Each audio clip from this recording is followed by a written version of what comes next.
ஒன்பதாவது அணுவாகம். யதோ வாச்சோ நிவர்த்தந்தே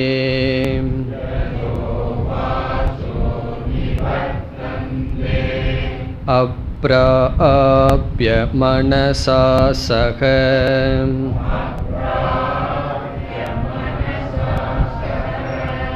ஆனந்தம் பிரம்மணோ வித்வான்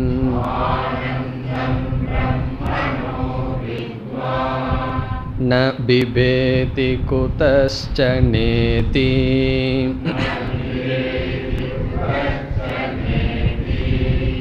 ஏதகும் கவாவன தபதி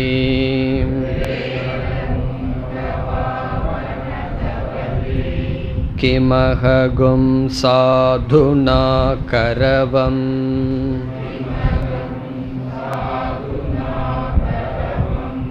கிமஹம் பாபமகரவமிதி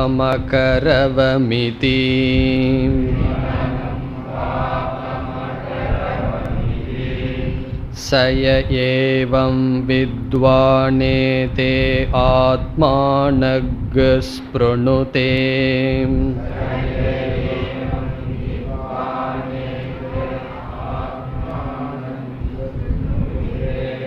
உபேஹே வைஷயேதே ஆத்மானக் ஸ்ப்ருணுதே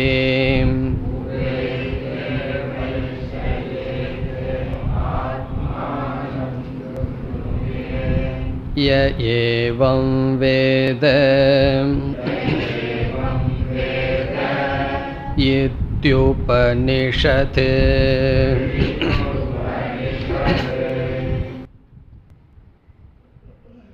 இந்த கடைசி அணுவாகத்தில் பிரம்மஸ்வரூபத்தை கூறி பலம் அல்லது மோக்ஷஸ்வரூபம் கூறப்படுகின்றது.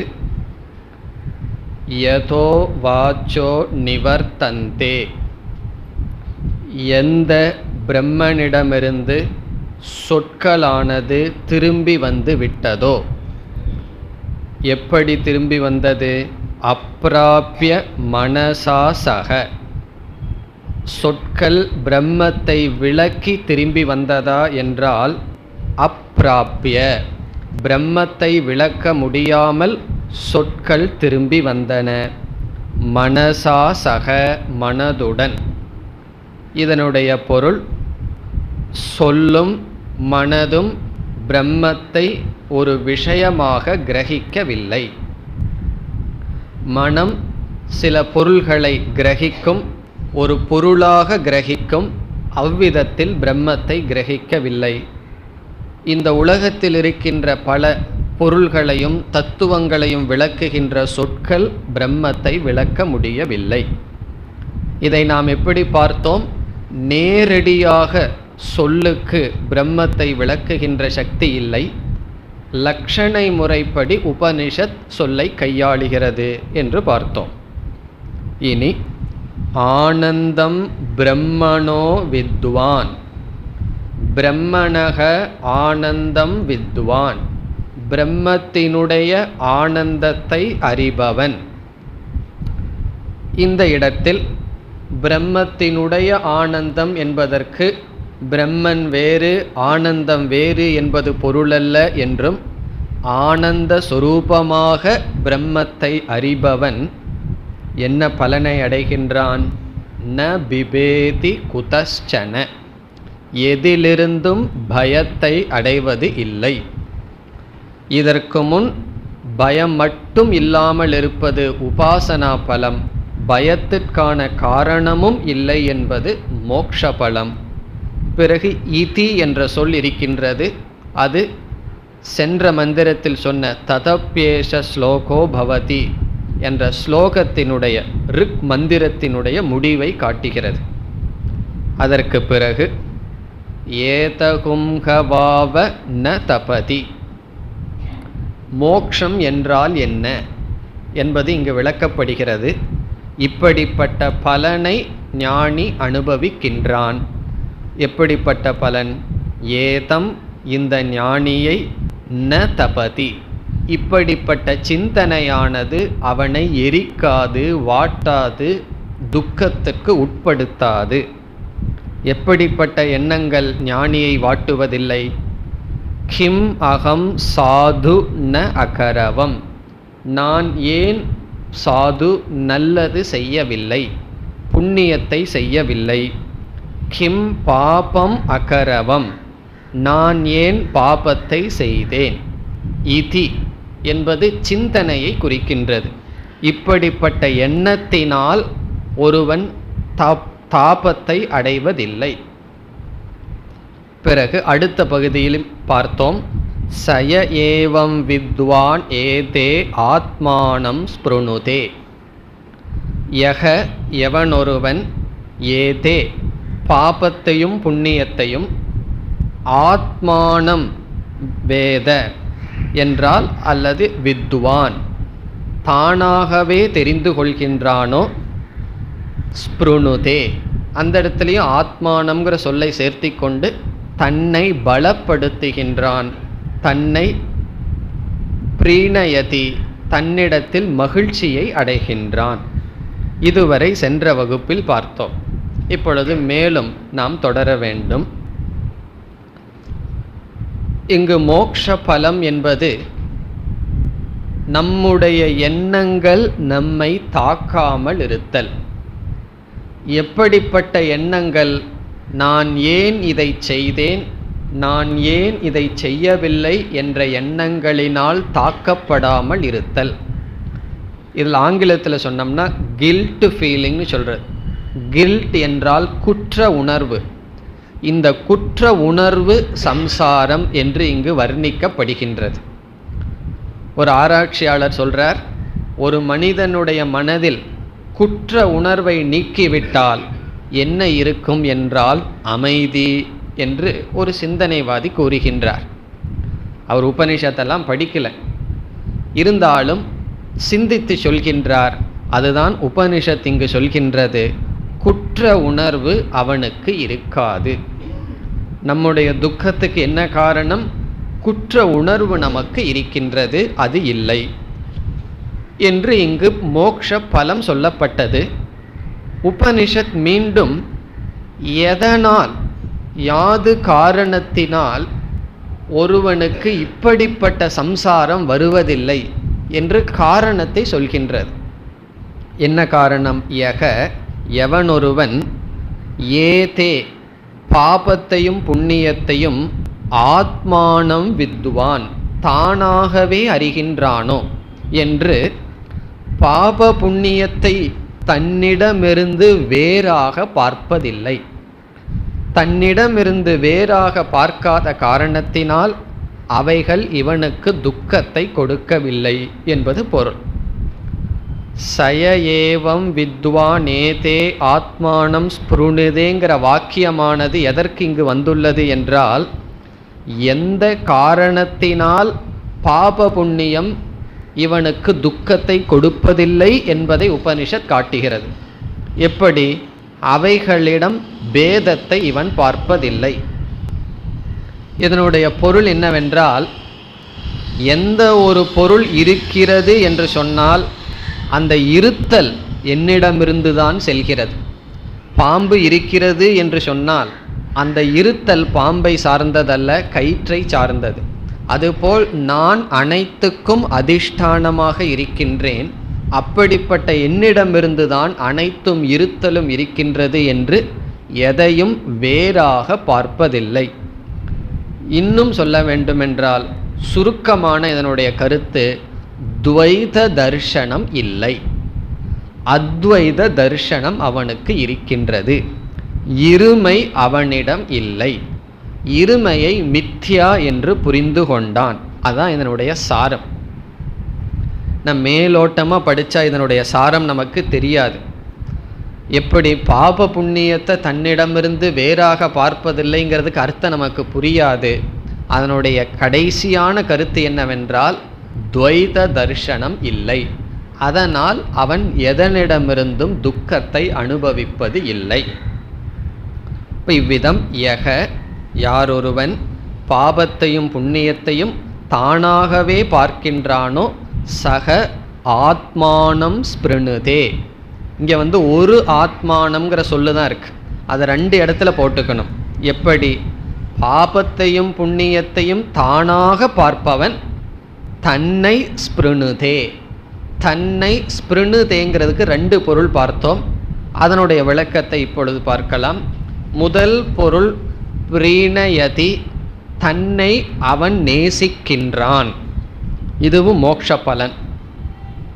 அத்வைத தர்சனத்தை உடைய காரணத்தினால் பாப புண்ணியத்திலிருந்து வாடாதவன், பாப புண்ணியத்தினால் தாக்கப்படாதவன் ஆத்மானம் ஸ்பிருணுதே. ஸ்பிருணுதே என்றால் தன்னைத்தானே நேசிக்கின்றான். இப்பொழுது மோட்சத்துக்கு இனி ஒரு லட்சணம் கிடைக்கிறது. மோட்சம்னா என்ன? நம்மை நாமே நேசித்தல், நம்மிடத்தில் நாம் பிரியமாக இருத்தல் மோட்சம். சம்சாரம் என்றால் என்ன? நம்மிடத்தில் நாம் பிரியமாக இல்லை, அது சம்சாரம். காரணம் என்ன? நமக்குள் இருக்கின்ற விதவிதமான குணங்கள், எண்ணங்கள் நம்மை நேசிக்க விடுவதில்லை. இப்போ நமக்குள்ள குரோதம் இருக்குது, நமக்குள்ள பொறாமை இருக்கின்றது, ராகம் இருக்கின்றது, துவேஷம் இருக்கின்றது, தேவையில்லாமல் பேசிக்கொண்டு வருகின்றோம். இதெல்லாம் நமக்குள்ள இருக்கின்ற குணங்கள். நமக்கு பிடிக்கிற குணமா பிடிக்காத குணமா? சாஸ்திரமெல்லாம் படிக்காததற்கு முன்னாடி பிடிக்கிற குணமாக இருக்கலாம். என்ன சில பேர் சொல்லுவார்கள், நான் கோபக்காரன்னு பெருமையாக சொல்லுவார்கள். இப்போ சாஸ்திரம் படிக்கிறதுக்கு முன்னாடி இவைகள் இருக்குதோ இல்லையோ அதை பற்றி ஒன்றும் நமக்கு துயரம் வராது. ஞானம் வந்ததற்கு பிறகு இப்படிப்பட்ட குணங்கள் நம்மிடம் இருப்பது நம்மை நாம் நேசிக்காததற்கு காரணமாக இருக்கின்றது. ஆகவே நம்மை நாம் நேசிக்காததற்கு என்ன காரணம் என்றால், நாம் விரும்பாத குணங்கள் நம்மிடம் இருக்கின்றன. இந்த ஞான நிஷ்டையினுடைய பலன் இப்படிப்பட்ட பாவனைகள்லாம் நம்மிடமிருந்து சென்றுவிடும். குரோதம், ராகம், மதம், ஆச்சரியம் அனைத்தும் சென்றுவிடும். அப்படி சென்றுவிட்ட மனம் எப்படிப்பட்ட மனமாக இருக்கும்? நம்மால் நேசிக்கக்கூடிய மனம் நமக்கு கிடைக்கும். இப்போ கடைசியில் நம்ம என்ன சம்பாதிக்கணும்னா, நாம் விரும்புகின்ற, நம்மால் நேசிக்கின்ற மனதை நாம் சம்பாதிப்பது தான் வாழ்க்கையினுடைய லட்சியம். அதை அடைந்த காரணத்தினால் அவன் அவனை நேசிக்கின்றான், ஒருவன் தன்னையே நேசிக்கின்றான். இது ஞான நிஷ்டையினுடைய பலன். இப்போ ஞான நிஷ்டையான என்ன ஆகும்னா, நம்மை நாம் நேசிக்கின்றோம். நம்மை நாம் நேசிப்பதனுடைய விளைவு என்ன தெரியுமோ? மற்றவர்கள் நம்மை நேசிக்க வேண்டும் என்கின்ற எதிர்பார்ப்பை விட்டு விடுவோம். இப்போ எவ்வளவு தூரம் மற்றவர்கள் நம்மை நேசிக்கணும்னு எதிர்பார்ப்போம் என்றால், எவ்வளவு தூரம் நம்மை நாம் நேசிக்கவில்லையோ அவ்வளவு காலம் மற்றவர்களால் நான் நேசிக்கப்பட வேண்டும் என்கின்ற எதிர்பார்ப்பு இருக்கும்.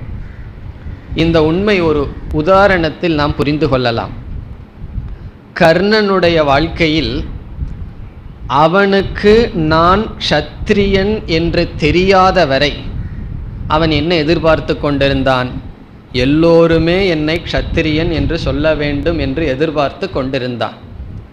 குந்தியினிடமிருந்து ஞானத்தை அடைந்த பின், நீ என்னுடைய மகன் என்று சொன்னதற்கு பிறகு கர்ணனுடைய மனதில் என்ன ஞானம் வந்துள்ளது?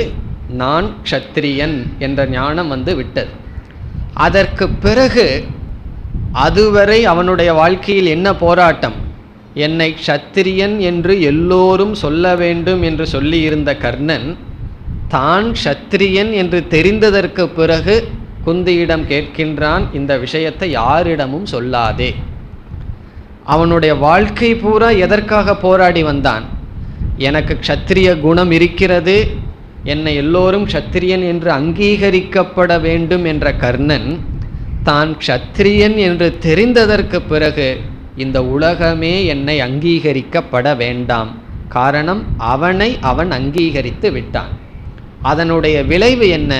மற்றவர்கள் அங்கீகரிக்கிறார்களா இல்லையா என்ற எண்ணம் சென்றுவிடும். இப்போ மேலோட்டமாக கர்ணனுடைய வாழ்க்கையை பார்த்தா அவனுக்கு சம்சாரம் என்ன? மற்றவர்கள் க்ஷத்திரியன் என்று சொல்லாதது அவனுடைய சம்சாரத்துக்கு காரணம். தத்துவ ரீதியாக பார்த்தால் அவனுடைய சம்சாரத்திற்கு காரணம் அவனை க்ஷத்திரியன் என்று ஏற்றுக்கொள்ளாது. அவனை என்றைக்கு ஏற்றுக்கொள்கின்றானோ அன்றைக்கு எதிர்பார்ப்பு சென்று விடுகிறது. இதேதான், எதுவரை என்னையே நான் நேசிக்கவில்லையோ அதுவரை மற்றவர்களால் நான் நேசிக்கப்பட வேண்டும் என்ற சம்சாரம் நமக்கு இருக்கும். எதுவரை என்னிடமே நான் அன்பு செலுத்தவில்லையோ அதுவரை மற்றவர்களுடைய அன்புக்கு பாத்திரமாக வேண்டும் என்கின்ற சம்சாரம் இருக்கும். மோக்ஷம் என்பது என்ன? என்னை நான் நேசித்தல், நம்மை நாம் நேசித்தல். ப்ரீணயதி, அது ஸ்பிருணுதே, அது முதல் பொருள். இரண்டாவது பொருள் சங்கரர் கொடுப்பது பலயதி, ஒருவன் தன்னை பலப்படுத்துகின்றான். இதனுடைய பொருள், இந்த ஞானத்துக்கு பிறகு அவன் முழுமையான சக்தியை அடைகின்றான். என்ன சக்தி அவன் அடையணும்? என்ன சக்தியை அவன் அடைய வேண்டும் என்றால், ஞானத்திற்கும் வாழ்க்கைக்கும் முழுமையை அடைகின்றான். இப்போ சாஸ்திரம் படிக்கிறதுக்கு முன்னாடி ஞானமும் கிடையாது. சாஸ்திரம் படித்தவுடன் ஞானம் இருக்கின்றது. அந்த ஞானப்படி வாழ சக்தி இல்லை, அந்த ஞானத்தில் நிற்க முடியவில்லை. தெரிகின்றது, ஆனால் பழக்க தோஷத்தில் அல்லது ஏதோ ஒரு காரணத்தில் அந்த ஞானப்படி இருக்க முடியவில்லை. முன்ன ஞானமே இல்லை, அதனால் தவறு. ஞானம் இருந்தும் விபரீத பாவனையினால் அந்த ஞானத்தில் நிற்க சக்தி இல்லை. அது அர்ஜுனன் கூறுகின்றான் 6வது அத்தியாயத்தில் கீதையில். பகவான் அத்வைத ஞானத்தை சொன்னவுடன், சர்வாத்ம பாவம், எல்லாத்தையும் ஆத்மானு பார்க்கணும்னு சொன்னவுடன், சஞ்சலம் ஹி மன கிருஷ்ண, சஞ்சலமான என்னுடைய மனதில் நீங்கள் சொன்ன அறிவில் நிற்க எனக்கு சக்தி இல்லை என்று கூறுகின்றான். இப்போ அறிவு வேறு, அறிவுப்படி அந்த அறிவில் நின்று வாழ்வது வேறு. அதற்கு ஒரு சக்தி தேவை. இங்கு சங்கரர் பதில் சொல்கின்றார், அந்த சக்தியை அடைகின்றான், பலவான் ஆகின்றான். நாயமாத்மா பலகீனேன லப்யக. ஒரு உபனிஷத்தில் வந்திருக்கு. எந்த உபனிஷத்தில் வந்திருக்கு? முண்டகோபனிஷத்தில் படித்துள்ளோம். பலகீனனால் ஆத்மாவை அடைய முடியாது. இங்கு பலம்னா மனோபலம். அந்த பலத்தை இவன் அத்வைதத்தினுடைய திருஷ்டியினால் அடைகின்றான். ஞான நிஷ்டை என்பது ஞானமும் வாழ்க்கையும் ஒன்றாக செல்வது. அந்த பலத்தை அடைகின்றான். இப்போ சாஸ்திர சிரவண மனனத்திலையெல்லாம் ஞானத்தை அடைகிறோம். நிதித்தியாசனத்தில் என்ன அடைகிறோம்னா ஞான பலம். அந்த ஞானத்தில் ஒரு பலத்தை அடைகின்றோம். அது இங்கு பலனாக சொல்லப்படுகின்றது. இப்போ ஆத்மாவை தன்னை இவைகளிலிருந்து வேறாக பார்க்காதவன் பலத்தை அடைகின்றான், தன்னை நேசிக்கின்றான். இனி அடுத்த வரியில் இதே கருத்து சொல்லப்படுகிறது. உபே ஹி ஏவ ஏஷக. உபே என்றால் பாப புண்ணியம், சாது பாபம். இங்கு சொன்னப்பட்ட சாது அல்லது பாபம், இந்த இரண்டையும் ஏஷக உபே ஏதே, இந்த இரண்டையும் ஏஷக ஞானி, இந்த ஞானியானவன் ஆத்மானம் வேத, ஆத்மாவாகவே அறிந்து கொள்கின்றான், தன்னிடமிருந்து வேறாக பார்ப்பதில்லை. வேத அல்லது வித்வான், இதை அறிபவன், இப்படி அறிபவன். பிறகு மீண்டும் ஆத்மானம் ஸ்பிருணுதே, அதனால் தன்னை பலப்படுத்துகின்றான் அல்லது தன்னை அவன் நேசிக்கின்றான். அதே கருத்துதான் உபனிஷத் முடிவுரை செய்வதற்காக திரும்ப சொல்கின்றது. பலனை சொல்லி இந்த வள்ளியை முடிப்பதற்காக மீண்டும் உபனிஷத் சொல்கின்றது. சய ஏவம் வித்வானேதே ஆத்மானம் ஸ்பிருணுதே, அதே கருத்தை சொல்கின்றது. உபே ஏதே, இந்த இரண்டையும். ஏஷக வித்வான், ஏஷக ஞானி, இந்த ஞானி ஆத்மானம் ஸ்பிருணுதே, ஆத்மானம்ங்கிறத அறிகின்றான்கிற இடத்துலையும் சேர்த்து, பிறகு ஆத்மானம் ஸ்பிருணுதே, தன்னை பலப்படுத்துகின்றான், தன்னை நேசிக்கின்றான். இனி உபனிஷத் முடிக்கிறது. யக ஏவம் வேத, யார் இந்த பலனை அடைகிறார்கள்? யக யார், ஏவம் இந்த விதத்தில், வேத அறிகிறார்களோ. இந்த ய ஏவம் வேதங்கிறத ரெண்டு இடத்துல சேர்த்தி கொள்ளலாம். ஏதே ஆத்மானம் ஸ்பிருணுதேங்கிற இடத்துல ய ஏவம் வேதன்னு சேர்த்தலாம். அல்லது தனியாக வைத்து கொண்டு அந்த இடத்துல வேதங்கிற ஒரு வார்த்தையை சேர்த்தி கொண்டு இந்த ய ஏவம் வேத என்பது யார் இங்கு சொன்ன உபனிஷத்தில் விளக்கப்பட்ட படி பிரம்மத்தை அறிகிறார்களோ என்பது பொருள். யக யார், ஏவம் என்றால் இந்த உபனிஷத்தில் விளக்கப்பட்டபடி, ஏவம்னா இங்கு விளக்கப்பட்டபடி நிர்குண பிரம்மத்தை, ஆனந்த சுரூபமான பிரம்மத்தை வேத அறிகிறார்களோ. அவர்களுக்கு என்ன பலன்? மீண்டும் முன்வரிக்கு போகணும். ஆத்மானம் ஸ்பிருணுதே, அவர்கள் பலத்தை அடைகிறார்கள், அவர்கள் தன்னையே நேசிக்கிறார்கள். இப்போ மோக்ஷங்கிறது என்ன? நம்ம ஏதோ ரொம்ப கற்பனை பண்ணி வச்சுருப்போம். மோக்ஷம்னா என்னென்னமோன்னு சொல்லி ரொம்ப கற்பனை எல்லாம் ஒன்றும் கிடையாது. நம்ம மனசை நம்ம பார்க்கிறோம் அல்லது நம்மை நாம் பார்க்கின்றோம், நம்மிடத்தில் ஒரு குறையும் இல்லை. இப்போ இந்த இடத்துல சில சந்தேகங்கள் வரலாம். அந்த கரணத்தில் ஒரு குறையுமே இல்லைன்னு சொன்னால் அது நிஜமாலுமே நடக்குமா? இப்போ நம்ம வீட்டில் இருப்பவர்கள் சில பேர் இருக்காங்க, அவர்களை நம்ம பழகிறோம், பேசுகிறோம், அவர்கள் மீது நம்ம எரியாமல் ஒரு பற்று இருக்கும்.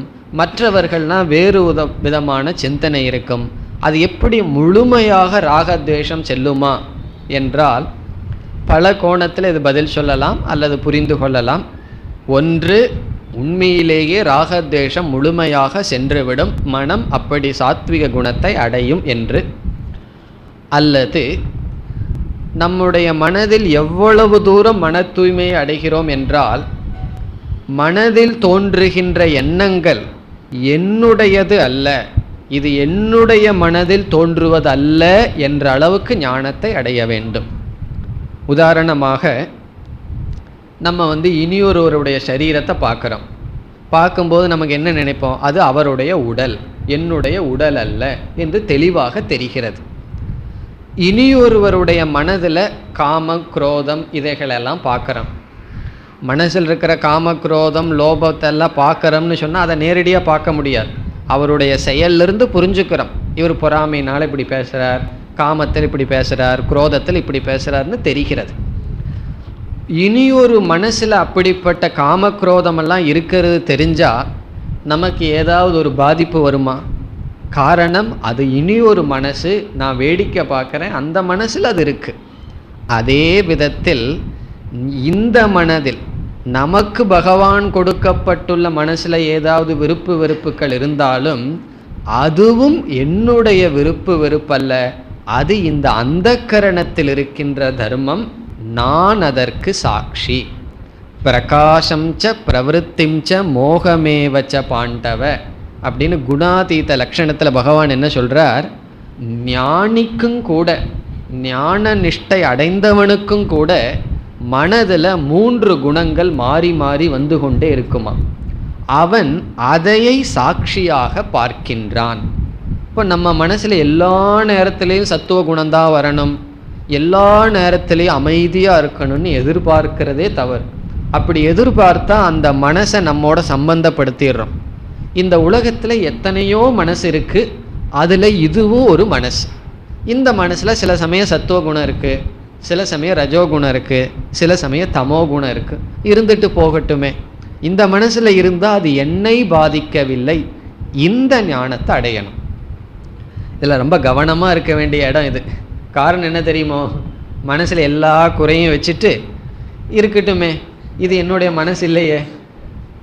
சில சமயம் ரஜோகுணம் வரும், திட்டத்தான் செய்வேன். சில சமயம் தமோ குணம் வரும், தப்பாக தான் புரிஞ்சுக்குவேன். சில சமயம் சத்துவ குணம் வரும், இருந்துட்டு போகட்டுமே, அதனால் இதில் நான் பாதிக்கப்படாதவன், இப்படியெல்லாம் சொல்ல தோன்றும். அப்படி சொன்னால் என்ன செய்கிறோம்? நம்மையே நாம் ஏமாற்றி கொள்கின்றோம். இப்போ அப்படி நம்ம இந்த வேதாந்தத்தை பயன்படுத்துறதுக்கு இந்த தத்துவத்தை பயன்படுத்தக்கூடாது. அதனால் சாதாரணமாக இதை சொல்லக்கூடாது. இது சீக்ரெட்டையே நம்ம சொல்ல வேண்டியது இருக்குது. உண்மையிலேயே இந்த கருத்தை எப்படி புரிந்து கொள்ள வேண்டும் என்றால், ஞான நிஷ்டை அடைந்ததற்கு பிறகும் கூட பிராரப்த கர்மத்தினால் மனதில் வர சில சஞ்சலங்களை நாம் சாட்சியாக பார்க்கின்ற பாவனை வந்ததற்கு பிறகு இதை நாம் அனுமதிக்கலாம், அப்படி இருக்கலாம். அதனால் இதை நம்மளுடைய பலகீனத்திற்கு பயன்படுத்தும் தத்துவமாக எடுத்துக்கொள்ளாமல் இதை முதல்ல எடுத்துக்கூடாது. இது அவரவர்கள் புரிந்து கொள்ள வேண்டிய விஷயம். அதுவரை நமக்கு முயற்சி இருந்து கொண்டே இருக்கணும். இந்த கருத்தை ஆரம்பத்திலேயே எடுத்துட்டோம் அப்படின்னா பலவிதமான பலகீனங்களை நம்ம மீண்டும் வராமையே நான் சாட்சின்னு சொல்லிட்டு நம்ம ஏமாற்றி கொள்வோம். அதனால் ஆரம்பத்தில் இதை பயன்படுத்தக்கூடாது. கடைசியில் இந்த தத்துவம் நமக்கு புரியும். என்ன தத்துவம்? மனசில் என்ன இருந்தாலும் நான் அதற்கு சாட்சி. சில சமயம் காம விருத்தி, சில சமயம் குரோத விருத்தி இருந்துட்டு போகட்டுமே என்று விட்டுவிட வேண்டும். இப்போ மோட்சம்னா என்ன? மனசில் என்ன இருக்கோ இல்லையோ நான் அதற்கு சாட்சி, அல்லது மனதினுடைய அமைதி. கடைசியாக என்னன்னா நம்மை நாம் நேசித்தல். இப்படி நம்ம ஏமாற்ற முடியாத காரணம் என்ன தெரியுமோ? உண்மையிலேயே அந்த அளவுக்கு ஞான நிஷ்டை வந்தால் மனசு இப்படி இருந்தாலும் நம்மை நாம் நொந்து கொள்ள மாட்டோம். நம்ம என்னைக்கு நொந்து கொள்கின்றோமோ வெறுக்கின்றோமோ அப்பொழுது ஞான நிஷ்டை வரல. சாட்சிங்கிறது வெறும் வாயில் சொல்கிறோமே தவிர மனசில் சாட்சி பாவம் வரவில்லை. அப்படி சாட்சி பாவம் வந்து விட்டால் மனசில் இருக்கின்ற சில காம குரோதங்கள் இருந்தாலும் அது நம்மை பாதிக்காது. இப்போ மோட்சங்கிறது என்ன? இது இங்கு கூறிய பிரம்ம தத்துவத்தை இவ்விதம் புரிந்து கொண்டால் வருகின்ற மன நிறைவு மோக்ஷம். பிறகு உபனிஷத் எப்படி முடிக்கின்றது? ஈதி உபனிஷத்து. கடைசி சொல் ஈதி என்றால் இவ்விதம் அல்லது இதுதான். இதி என்றால் இதுதான். இதுதான் என்னவா? உபனிஷத். உபனிஷத்துங்கிறதுக்கு ரெண்டு பொருள். ஒன்று ரகசியம், சீக்ரெட். இதுதான் ரகசியம். என்ன திடீர்னு உபனிஷத் என்ன சொல்லுது? நான் ஒரு பெரிய ரகசியத்தை சொல்லியிருக்கேன்னு சொல்லி உபனிஷத் முடிகிறது. என்ன ரகசியம் இது? மோட்சத்தை கொடுக்கின்ற ரகசியம். இதி உபனிஷத்துன்னு சொன்னால் இதுதான் ரகசியம். இப்போ இந்த உலகத்தில் எதோ ரகசியத்தை பற்றி சொல்கிறார்கள், அல்லது பகவான் எத்தனையோ ரகசியத்தை இந்த உலகத்தில் படைச்சிருக்கார். காலப்போக்கில் ஒவ்வொரு ரகசியங்கள் வெளியே வந்துட்டே இருக்கு. அது ஒரு பெரிய கண்டுபிடிப்புன்னு சொல்லிட்டு இருக்கிறோம் அல்லவா? அப்படி பகவான் இந்த உலகத்தில் படைச்ச பெரிய ரகசியம் என்ன தெரியுமோ? இப்போ பகவான் இந்த உலகத்தை முதல்ல படைச்சிருக்கார். இது உருண்டைங்கிறது ரகசியமாக வச்சுருக்கார் ரொம்ப வருஷம். அதுக்கப்புறம் என்ன பகவானுடைய ரகசியத்தை கண்டுபிடித்தார்கள்? இது தட்டையாக இல்லை, இது உருண்டையாக இருக்குன்னு பகவானுடைய ஒரு ரகசியம் கண்டுபிடிக்கப்பட்டது. இப்படி அதிகமாக பகவானுடைய இந்த படைப்பில் ரகசியத்தை கண்டுபிடிக்க இந்த இயற்கையை நம்முடைய வசத்துக்கு கொண்டு வந்துட்டே இருக்கும். என்ன, இந்த உலகத்தை பற்றி அறிய ஞானம் வர வர என்ன ஆகுது? இந்த இயற்கையை நம்முடைய வசத்துக்கு வந்துட்டுருக்கோம். பகவானுடைய பெரிய ரகசியம் என்ன தெரியுமோ? அதை தெரிந்து கொண்டால் அனைத்து படைப்பும் நீக்கப்படும். அது என்னன்னா இந்த ஞானம், இந்த ஐக்கிய ஞானம். பகவானுடைய படைப்பில் பெரிய ரகசியம் பகவானே தான் நான் ஒரு ஜீவன் தெரிந்து கொண்டால் அவன் அனைத்து படைப்பையும் பகவான் உட்பட தன்னுடைய வசத்திற்கு கொண்டு விடுகின்றான். அதனால தான் அவ்வளவு சுலபமாக பகவான் இந்த ரகசியத்தை யாருக்கும் புரியாமல் வச்சிருக்கார். இப்போ ரகசியம்னா சொல்லிட்டு இருக்கீங்களேன்னா இது பெரிய ரகசியம், சொன்னாலும் புரியாத ரகசியம். அதனால் அதான் ராஜவித்யா ராஜகுஹ்யம், இது சொன்னாலும் புரியாத ரகசியம். இப்போ பகவான் ஒரு பெரிய ரகசியத்தை இவ்வளவு சுலபமாக சொல்லியிருக்காருன்னா நமக்கு தகுதி மனசில் வர்ற வரைக்கும் இந்த ரகசியம் ரகசியமாகவே இருக்கும். என்னைக்கு சாதன சதுஷ்டய சம்பத்தி மனசில் வருதோ அன்னைக்கு தான் இந்த ரகசியம் நமக்கு தெரியும். இந்த ரகசியம்ங்கிறதனுடைய தாற்பயம் புரிகின்றதல்லவா? பகவானுடைய இந்த உலகத்தில் இருக்கிற ஒவ்வொரு ரகசியத்தை தெரிய தெரிய இந்த உலகத்தை நம்முடைய வசத்துக்கு கொண்டு வந்துட்டு இருக்கோம். இந்த பகவானுடைய பெரிய ரகசியம் என்ன? பகவானே நான்னு தெரிகிற ரகசியம் வந்தவுடன் அனைத்து பிரபஞ்சமும் என்னுடைய கைக்குள் வந்து விடுகிறது. என்னன்னா, பகவான் இவ்வளவு கஷ்டப்பட்டு படைச்ச அனைத்து பிரபஞ்சத்தை என்ன செய்கிறோம்? பாம்பு போல மித்தியா அப்படின்னு சொல்கிறோம். அதுக்கு ஒரு தைரியம் வேணும் அல்லவா? அந்த ரகசியம் இது என்று உபனிஷத் முடிக்கிறது. இப்போ இது என்னைக்கு இந்த ரகசியம் நமக்கு தெரியும்னா, உபனிஷத்து ரகசியம்னு சொல்லியாச்சு. நமக்கு அந்தக்கரண சுத்தி வர வர இதனுடைய தத்துவம் நமக்கு புரியும். இப்போ இதி உபனிஷத், இதுதான் பரம ரகசியம். இதுதான் பரம ரகசியம். இதுதான் பரம ரகசியம் எதுனா ஜீவ பிரம்ம ரகசியம். இனி ஒரு பொருள். உப என்ற சொல்லுக்கு பிரம்மஸ்வரூபம் என்று பொருள். உபன பிரம்மஸ்வரூபம். பிரத்யக்துவேன, பிரம்மஸ்வரூபமானது பிரத்யகாத்மாவாக ஒருவனுடைய சொரூபமாக. நிஷத் என்றால் இருக்கின்றது, நிஷன்னம் ஸ்திதம். இப்போ உபங்கிறதுக்கு என்ன அர்த்தம்னா, பிரம்மஸ்வரூபம் ஆத்மாவாக என்பது பொருள். இப்போ உபங்கிறது, உப இஸ் ஈக்குவல் டு பிரம்மஸ்வரூபம் ஆத்மாவாக. நிஷத் என்றால் இருக்கின்றது, நிஷன்னம் ஸ்திதம். நிஷத் அல்லது நிஷம்னம் உட்கார்ந்துட்டு இருக்குன்னு அர்த்தம். இந்த இடத்துல இருக்குன்னு அர்த்தம். நிஷன்னம் என்றால் அமர்ந்து கொண்டு இருக்கின்றது. இப்போ உப என்றால் பிரம்மஸ்வரூபம் ஆத்மாவாக நிஷன்னம் ஸ்திதம் இருக்கிறது. இப்போ இதி உபனிஷத்துன்னு சொன்னால் பிரம்மஸ்வரூபம் பிரத்யகாத்மாவாக இருத்தல் முடிவடைகிறது. பிரம்மஸ்வரூபம் பிரத்யகாத்மான நம்ம ஆத்மஸ்வரூபமாக இருத்தல் என்ற உபதேசம் இதி இவ்விதம் முடிவடைகிறது என்பது பொருள். இப்போ உபன்னு சொன்னால் பிரம்மஸ்வரூபம் ஆத்மாவாக இருத்தல், நிஷத், நிஷத் என்றால் அவ்விதம் இருத்தல் முடிவடைகிறது என்று இந்த வள்ளியானது முடிவடைகிறது. இப்போ இதி உபனிஷத் என்றால் இவ்விதம் இவ்விதம் இப்படிப்பட்ட ரகசியம் அல்லது பிரம்மஸ்வரூபம் ஆத்மாவாக இருத்தல் என்ற உபதேசம் இத்துடன் முடிவடைகிறது என்பதுடன் இரண்டாவது வள்ளி முடிவடைகிறது. அடுத்த வள்ளிக்கு செல்வதற்கு முன் இதனுடைய சாரத்தை இப்பொழுது பார்க்கலாம். பிரம்மவல்லியினுடைய சாரம் இப்பொழுது பார்க்கலாம். இதில் 9 அணுவாகங்கள் உள்ளது. 9 அணுவாகத்தில் உள்ள கருத்தை நாம் 6 தலைப்பின் கீழ் பிரிக்கலாம்.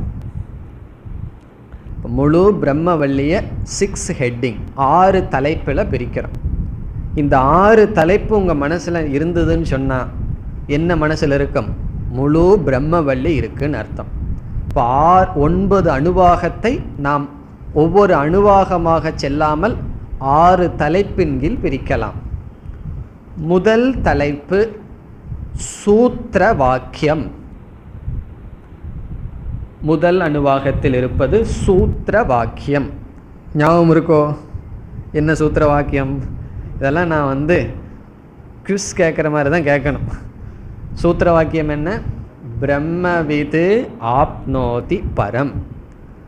இந்த வாக்கியமே நாம் ஒரு பெரிய தலைப்பாக எடுத்துக்கொள்கின்றோம். அதனால் பிரம்மவல்லி முடித்ததுக்கப்புறம் பிரம்மவல்லியில் முக்கியமான வார்த்தை என்ன, அல்லது பிரம்மவல்லி எப்படி துவங்கும்னு சொன்னால் சகனாபவதுன்னு சொல்லிட்டு இருக்கக்கூடாது. பிரம்மவிது ஆப்னோதி பரம். இந்த வாக்கியம் நம்ம மனசில் இருக்கணும். பல முறை இதை சொல்லும்போது சொல்லி சொல்லி மனசில் இருக்கும். கனவுல எந்திரிச்சு கேட்டாலும் பிரம்மவல்லி எப்படி துவங்குதுன்னு சொன்னால் என்ன சொல்லணும்?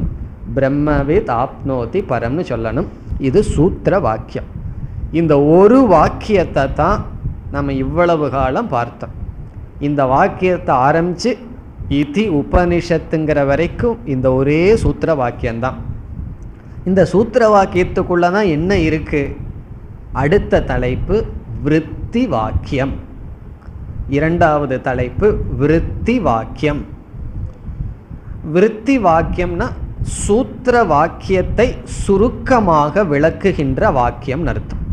விருத்தினா பிரீஃப் கமெண்டரி. விருத்திங்கிறதுக்கு பல அர்த்தம் இருக்கு. ஒரு அர்த்தம் சுருக்கமாக விளக்குதல், அதற்கு பெயர் விருத்தி. அப்படி என்ன விருத்தி வாக்கியம் வந்தது? சத்யம் ஞானம் அனந்தம் பிரம்ம யோவேத நிகிதம் குஹாயாம் பரமே வியோமன் சோஷ்ணுதே சர்வான் காமான் சக பிரம்மணா விபஸ்சிதா. அதுவரை விருத்தி வாக்கியம். இந்த விருத்தி வாக்கியம் என்ன செய்தது? சூத்திர வாக்கியத்தை விளக்கியது. சூத்திர வாக்கியத்தில் 3 கருத்து இருந்தது.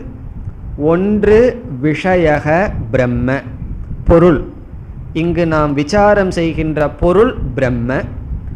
இரண்டாவது சாதனம், அந்த பிரம்மத்தை அறிதல், பிரம்மவிது. வித் என்றால் அறிதல். மூன்றாவது பலம், பரம் ஆப்னோதி, பரத்தை அடைகின்றான் என்கின்ற பலம். இப்போ இந்த சூத்திர வாக்கியத்தில் 3 கருத்து. ஒன்று, இந்த பிரம்மவல்லியில் விசாரம் செய்யப்படுகின்ற பொருள் பிரம்ம விஷயம். இரண்டாவது, அந்த பிரம்மத்தை அறிதல் என்கின்ற சாதனை. மூன்றாவது, அறிதலினுடைய பலன். அந்த கருத்து இந்த விருத்தி வாக்கியத்தில் வந்தது. பிரம்ம என்றால் என்ன? சத்தியம் ஞானம் அனந்தம் பிரம்ம. எது சத்தியம் ஞானம் அனந்தமாக இருக்கோ அது பிரம்மன். பிறகு அறிதல் எப்படி? அந்த பிரம்மத்தை எப்படி தெரிந்து கொள்ளுதல்? யோவேத நிகிதம் குஹாயாம், அந்த பிரம்மத்தை ஆத்மாவாக தெரிந்து கொள்ள வேண்டும். அல்லது அந்த பிரம்மத்தை அறிவது எப்படி? அறிகின்ற இடம் எங்கு என்றால் நம்முடைய புத்தியில். பிரம்மத்தை போய் ரிஷிகேஷ்லேயோ கங்கோத்திரியிலையோ அறிய முடியாது. நம்முடைய புத்தியிலேயே ஒவ்வொரு எண்ணங்களுக்கும் சாட்சியாக இருக்கின்றது. பிரதிபோதம் விதிதம் மதம். ஒவ்வொரு எண்ணங்களுக்கும் அறிவு சொரூபமாக இருந்து எது இருக்கிறதோ அது பிரம்மன். இனி பலன் என்ன? சோஷ்ணுதே சர்வான் காமான் பிரம்மணா விபஸ்சிதா. இவன் பிரம்மஸ்வரூபமாக இருந்து கொண்டு அனைத்தையும் அனுபவிக்கின்றான். அதனுடைய அர்த்தத்தையும் பார்த்தோம். மன நிறைவை அடைகின்றான். இது விருத்தி வாக்கியம் என்பது இரண்டாவது தலைப்பு. இந்த 2 ரொம்ப முக்கியம். சூத்திர வாக்கியமும் விருத்தி வாக்கியமும் மிக மிக முக்கியம். இனி அடுத்தது 3வது தலைப்பு அத்தியாரோப அபவாத பிரகரணம். அத்தியாரோப அபவாத பிரகரணம். பிரகரணம்னா பொருள் அல்லது சாப்டர். அத்தியாரோப அபவாதப்படி பிரம்மத்தை விளக்குதல். இந்த 3 தலைப்பும் முதல் 5 அணுவாகத்தில் வருகின்றது. இப்போ அணுவாகம் 1 to 5 இந்த 3 தலைப்பு. சூத்திர வாக்கியம், விருத்தி வாக்கியம், அத்தியாரோப அபவாத பிரகரணம். இப்போ 5 அணுவாக முடிவடைகிறது. அத்தியாரோப அபவாத பிரகரணம் அல்லது அத்தியாரோப அபவாதம் எப்படி இங்கு செய்யப்பட்டது? சுருக்கமாக பார்க்கலாம். முதலில் பிரம்மத்தை அறிமுகப்படுத்தி பிரம்மத்தினுடைய சொரூப லட்சணத்தை சொல்லி, பிறகு இப்படிப்பட்ட பிரம்மன் ஆத்மாவிடமிருந்து வேறில்லாத பிரம்மத்திடமிருந்து ஆகாச சம்பூதக, ஆகாஷாத் வாயுகு என்றெல்லாம் பஞ்சபூத சிருஷ்டியானது சொல்லப்பட்டது. 5 பூதம். 5 பூதம்னா நாம் அனுபவிக்கின்ற இந்த பஞ்சபூதங்களினுடைய காரணஸ்வரூபம், சூக்ஷ்மஸ்வரூபம், அதிலிருந்து இந்த பூதங்கள் தோன்றின என்று அனைத்து பிரபஞ்சமும் பிரம்மனிடமிருந்து வந்ததாக சொல்லப்பட்டது. அந்த பிரம்மனே உபாதான காரணம் என்றால் அந்த பிரம்மனே இந்த சிருஷ்டியாக இருக்கின்றார் என்று இந்த சிருஷ்டி பிரம்மத்திடம் ஏற்றி வைக்கப்பட்டது. ஏற்றி வைக்கப்படுவது அத்தியாரோபம். இந்த சொல்லெல்லாம் நமக்கு தெரிந்தது தான். அத்தியாரோபம்னா பிரம்மத்திடம் ஏற்றி வைத்தல். அதற்கு பிறகு அபவாதம்னா என்ன? ஏற்றி வைத்ததை ஒவ்வொன்றாக நீக்கி வருதல். எதெல்லாம் பிரம்மத்திடம் ஏற்றி வச்சோமோ அதையெல்லாம் என்ன செய்கிறோம்? நீக்கி வருகின்றோம். அப்படி நீக்கும் பொழுது உபனிஷத் பஞ்சபூத சிருஷ்டியை அத்தியாரோபம் செய்து நீக்கும் பொழுது பஞ்ச கோஷத்தின் வழியாக அபவாதம் செய்தது. அதனால தான் இந்த உபனிஷத்தில் பஞ்ச கோஷ விவேகம் முக்கியமாக வந்தது. எப்படி பஞ்ச கோஷ விவேகம் செய்தது? முதலில் இந்த ஸ்தூல சரீரம்தான் ஆத்மா என்று சொன்னது, அன்னமயக ஆத்மா. பிறகு நம்ம என்ன நினைக்கிறோம்? இதுதான் ஆத்மான்னு சொன்னவுடன் அடுத்தது பிராணமயன் ஆத்மா, இது அனாத்மான்னு சொல்ல வேண்டும். அந்யோந்தர ஆத்மா பிராணமயக, அந்யோந்தர ஆத்மா மனோமயகன்னு சொல்லிட்டு போகணும். அப்படி செல்லும் பொழுது உபனிஷத் ஒவ்வொரு கோஷத்தை மட்டும் அனாத்மான்னு நீக்கிவிட்டு சென்று விட்டால் ஒவ்வொரு கோஷத்துக்குள்ளேயும் ஒவ்வொரு ஆத்மா என்ற சாங்கிய தத்துவம் வந்துவிடும்னு சொல்லி அன்னமய கோஷத்தை நிராகரிக்கும் பொழுதே அன்ன பிரபஞ்சத்தையும் அன்னமய கோஷத்தையும் ஐக்கியப்படுத்தியது. சமஷ்டி வியஷ்டி ஐக்கியம் நம்ம படித்தோம். அந்த ஐக்கியம் படித்தவுடன் இந்த ஐக்கியம் நமக்கு புரிஞ்சு விட்டால் என்ன, அடுத்த கோஷத்துக்கு போகலாம். இப்போ அன்னமய கோஷத்தோட அன்னமய பிரபஞ்சத்தையும் நீக்கிட்டு பிராணமய கோஷத்துக்கு போகிறோம். பிராணமய கோஷம் சமஷ்டி வெஷ்டி ஐக்கியம் மனோமயம்னு போயிட்டே இருக்கலாம். ஆனால் ஒரு மாணவனால் ஐக்கியத்தை பார்க்க முடியவில்லை என்றால் அவனுக்கு உபாசனை சொல்லப்பட்டது. இப்போ அங்கே ஒரு உபாசனை, அது இங்கே முக்கியமான பிரகரணம் அல்ல. நமக்கு முக்கியம் என்ன? ஐக்கியம், சமஷ்டி வெஷ்டி ஐக்கியம். இவ்விதம் பஞ்ச கோஷத்துடன் பிரபஞ்சமும் சேர்ந்து வந்து கடைசியில் ஆனந்தமய கோஷத்திலிருந்து ஆனந்தமய கோஷத்தை நீக்காமல், அதை முக்கியமாக புரிந்து கொள்ள வேண்டும். ஆனந்தமய கோஷத்தையும் நீக்கிட்டோம்னா பிரம்மத்தை காட்டுறதுக்கு உபாயம் இல்லாமல் போயிடும். இப்போ ஆனந்தமய கோஷம் வந்தவுடனே அதை உபனிஷத் கையில் வச்சிடுது. அந்த ஆனந்தமய கோஷத்துக்கு அதிஷ்டானமாக பிரம்ம புச்சம் பிரதிஷ்டா, அந்த வார்த்தையில் தான் பிரம்மத்தை உபனிஷத் விளக்கியது. அதான் கடைசி வார்த்தை. எல்லா அபவாதமும் செய்து அந்த அனைத்திற்கும் ஆதாரமாக இருப்பது பிரம்ம என்று சொல்லப்பட்டது. இவ்விதம் அத்தியாரோப அபவாத நியாயப்படி பிரபஞ்சத்தை நீக்கி நிர்குண பிரம்மமானது காட்டப்பட்டது. இதில் ஒரு சந்தேகம் நமக்கு வரலாம், அது எதுக்கு அத்தியாரோப அபவாதம் பண்ணணும்? இருக்கிறது இதுதான் பிரம்மன்னு காட்டலாமே. அத்தியாரோப அபவாத நியாயம் எதற்காக செய்யப்படுகிறது என்ற கேள்வி வந்தால், பிரம்ம சத்தியம்னு புரிஞ்சுட்டா மோட்சம் அல்ல, ஜெகன் மித்யான்னு புரிஞ்சுக்கணும். ஜெகத் மித்யா, பிரம்ம சத்தியம்னு புரிந்து கொள்ள வேண்டும். ஜெகத்தை மித்யாவாக பிரம்ம சத்தியத்தை புரிந்து கொள்ள வேண்டும் என்றால் இந்த ஜெகத்துக்கு இருத்தல்ங்கிறது இருக்கக்கூடாது. இப்போ ஜெகத்தில் இருத்தல்ங்கிறத எடுத்து பிரம்மத்திடம் போடணுங்கிறதுக்காக ஜெகத்தையே பிரம்மத்திடம் போட்டு பிறகு ஜெகத்தை நீக்கினவுடன் ஜெகத்தினுடைய சத்து பிரம்மத்துக்கு போகுது. நம்ம மனசில் இருக்கிற ஞானம் பிரம்மத்திற்கு செல்கின்றது. இப்போ அத்தியாரோப அபவாத நியாயத்தில் எதையை நிர்ணயிக்கிறோம்? ஜெகத் மித்யா பிரம்ம சத்தியம். இந்த கருத்திற்காக அத்தியாரோப அபவாதம் செய்யப்பட்டது. இனி நான்காவது தலைப்பு, பிரம்மன் இருக்கின்றது என்ற விஷயத்தில் 7 காரணங்கள். சப்தஹேதவக பிரம்ம அஸ்தித்வே. சப்தஹேதவகன என்ன? சப்தன 7, ஹேதவகன காரணங்கள். 7 காரணங்கள் பிரம்ம அஸ்தித்வே, பிரம்மன் இருக்கின்றது என்ற விஷயத்தில். பிரம்மன் இருக்கின்றது என்ற விஷயத்தில் 7 காரணங்கள் பேசப்பட்டது. அடுத்த தலைப்பு. இப்போ 3 தலைப்பு என்ன? சூத்திர வாக்கியம், விருத்தி வாக்கியம், அத்தியாரோப அபவாதம். 4வது தலைப்பு 7 காரணங்கள். இந்த தலைப்பு 6, 7 அணுவாகத்தில் வருகின்றது. இப்போ முதல் 5 அணுவாகம், முதல் 3 தலைப்பு, 6வது 7வது 2 அணுவாகமும் சேர்ந்து 7 காரணங்கள் பிரம்ம இருக்கின்றது என்ற விஷயத்தில். அந்த 7 காரணமெல்லாம் நம்ம பார்த்தது தான், அதற்கு நம்ம செல்ல வேண்டிய அவசியம் இல்லை. அதற்கு முன் அதாதோனு பிரஷ்னா என்று ஒரு கேள்வி ஆரம்பிக்கப்பட்டது. அந்த கேள்வி 3 கேள்வி ஞாபகம் இருக்கின்றதோ? வித்வான் பிரம்மத்தை அடைகிறானா, அவித்வான் பிரம்மத்தை அடைகிறானா, முதல்ல அந்த பிரம்ம இருக்கா என்பது கேள்வி.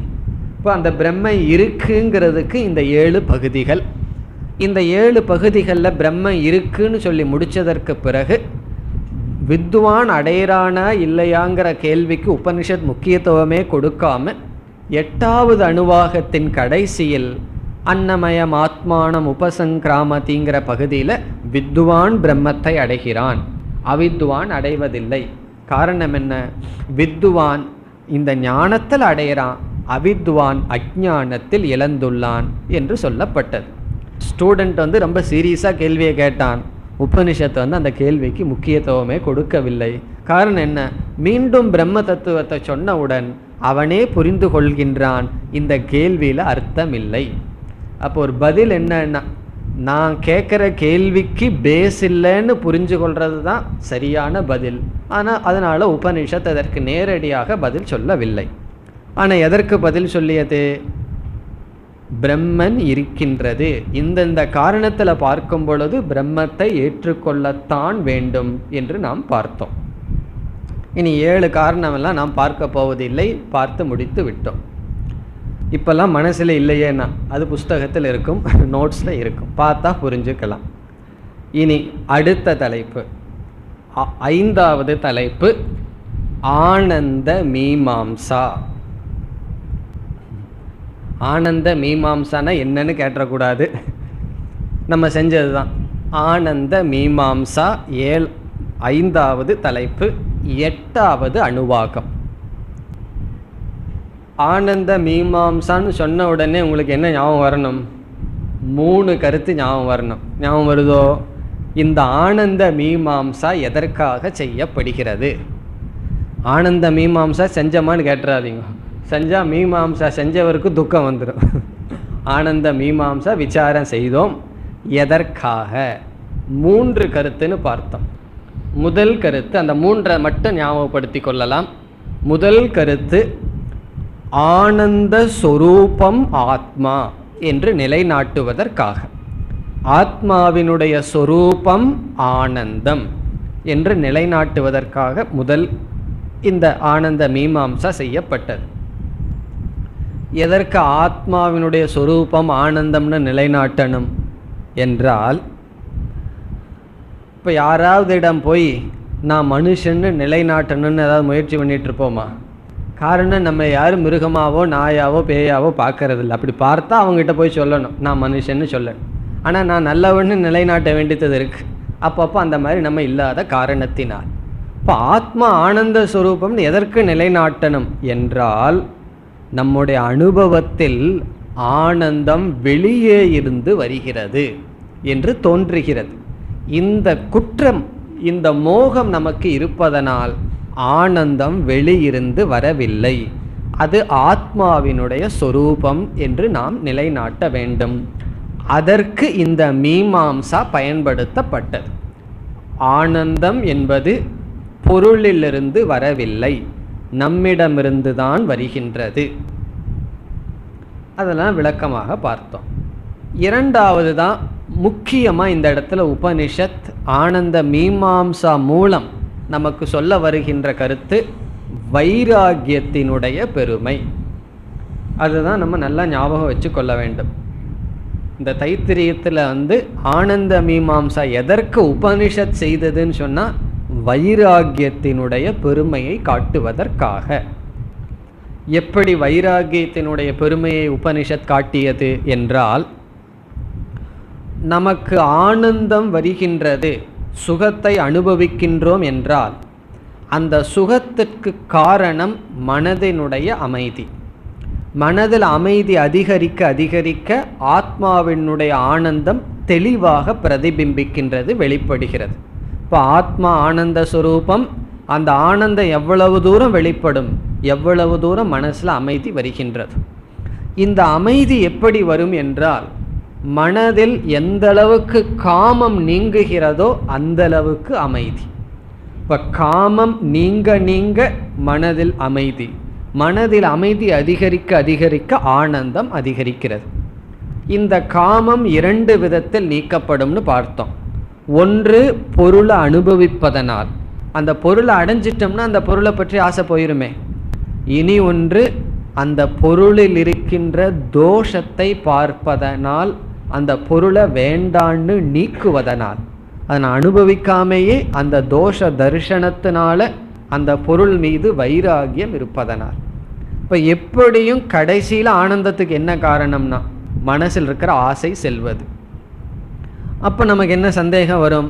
ஒருத்தன் பொருளை வாங்கி காமத்தை நீக்கிறான், ஒருத்தன் பொருளை வாங்காமையே காமத்தை நீக்கிறான். 2 பேருக்குள்ள வேறுபாடு என்ன?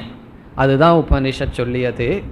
ஒருவன் ஒரு பொருளை அனுபவிக்கிறதுனால வர்ற ஒரு பங்கு சுகம், ஒருவன் அந்த பொருளை அனுபவிக்காததனால், அந்த பொருள் இருக்கிற வைராகியத்தினால் அவனுக்கு 100 மடங்கு சுகம். இதுதான் இங்கே உபனிஷத் சொல்ல வர கருத்து. ஒரு பொருள் மீது ஆசைப்பட்டு அனுபவிச்சோம்னா ஒரு சுகம் வருது, சாஸ்திரம் இல்லைன்னு சொல்லலை. அது ஒரு பங்கு என்றால் அந்த பொருளில் வைராகியம் இருந்தால் நமக்கு 100 பங்கு. இப்போ இந்த உலகத்தில் எத்தனையோ சூக்ஷ்மமான பொருள்கள் இருந்துகிட்டே இருக்குது. அப்படி அந்த பொருள்களில் வைராகியம் வர வர ஆனந்தம் அதிகரிக்கின்றது, மனப்பிரசாதம் அதிகரிக்கிறது, ஆனந்தம் அதிகரிக்கிறது என்று முதலில் விஷயானந்தம் அந்த பொருளை அனுபவிக்கிறதுனால, இரண்டாவது வைராகிய ஆனந்தம். விஷயானந்தத்தையும் நம்ம ஒரு படியில் தான் ஒத்துக்கிறோம். உண்மையில் ஆத்மானந்தம் தான் எல்லா இடத்துலையும் இருக்குது. ஆரம்பத்தில் விஷயானந்தம்னு ஏற்றுக்கொள்கின்றோம். இரண்டாவது வைராகிய ஆனந்தம். அது என்னன்னா, வைராகியத்தினால் ஆனந்தத்தை நாம் அதிகமாக அனுபவிக்கின்றோம். இதெல்லாம் தான் ரகசியம். ஏன் ரகசியம்னு சொல்கிறோம்? வெளி உலகத்தில் போய் உனக்கு வைராகியத்தில் ஆனந்தம் அதிகம் வரைக்கும்னு சொன்னால் ஒத்துக்குவார்களா? எல்லாம் தெரியாமல் இருக்கு, மற்றவர்களுக்கு தெரியாமல் இருக்கின்றது. உபனிஷத் சொல்லிக்கிறது இதுதான் உண்மை. வைராகியம் அதிகரிக்க அதிகரிக்க ஒருவன் அதிக ஆனந்தத்தை அடைகின்றான். அதனால தான் யாராவது இந்த உலகத்தை விட்டுட்டு போனால் உலகம் என்ன சொல்லுது? ஐயோ பாவம், சுகத்தை எல்லாம் விட்டுட்டு போயிட்டானேன்னு சொல்லி ஐயோ பாவம்னு ஏன் உலகம் சொல்லுது? அவர்களுக்கு தெரியவில்லை வைராகியத்தில் அதிக சுகம் இருக்கிறது என்று. இனி இந்த வைராகியம் மன அமைதியை கொடுக்கின்றது, மோட்சத்துக்கு தகுதியை கொடுக்கின்றது. அந்த பலமும் வைராகியத்திற்கு இருக்கிறது. இனி மூன்றாவது ஒரு ஆனந்தம் இருக்கின்றது, அது ஆத்மானந்தம் அல்லது வித்யானந்தம். இப்போ 3 ஆனந்தம்: விஷயானந்தக, வைராகியானந்தக, ஆத்மானந்தம். நம்ம எப்படி முன்னேறி போகணும்னா விஷயானந்தத்திலிருந்து வைராகியானந்தத்துக்கு போகணும், வைராகியானந்தத்திலிருந்து ஆத்மானந்தம். ஆத்மானந்தம்னா என்னன்னா, நான் ஆனந்த சொரூபம் என்ற ஞானத்தினால் வருகின்ற மன நிறைவு. நான் ஆனந்தமாக இருக்க எதையும் சார்ந்திருக்க வேண்டியதில்லை என்ற ஒரு அறிவினால் வருகின்ற நிறைவு, நிவிருத்தி, அமைதி, ஆத்மானந்தம். இந்த ஆத்மானந்தம்ங்கிறது அனுபவிக்கிற ஒரு அசுகம் அல்ல, ஆனாலும் மனதில் தெளிவாக தெரிகின்ற ஒரு அமைதி. இது அனுபவமா அனுபவம் இல்லையான்னு சொன்னால் நம்ம விளக்கவே முடியாது.